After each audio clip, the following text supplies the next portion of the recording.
স্বার্থপর এই দুনিয়া, খোদার কসম কারোর জন্য থামে না, বড় স্বার্থপর।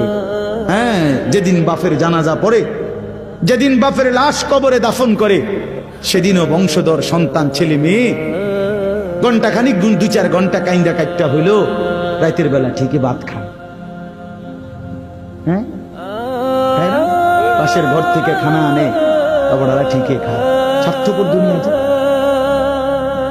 থামে না রে ভাই, থামে না দুনিয়া। ওই জন্য আমাদের কারোর জন্য থামবে না।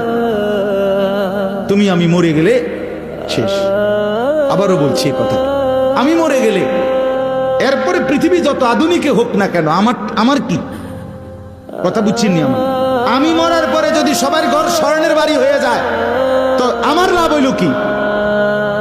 আমার মৃত্যুর পরে যদি সব মানুষ আধুনিক হইয়া সাঁদের দেশেও জায়গা, আমার ফায়দা কি? আমি তো না,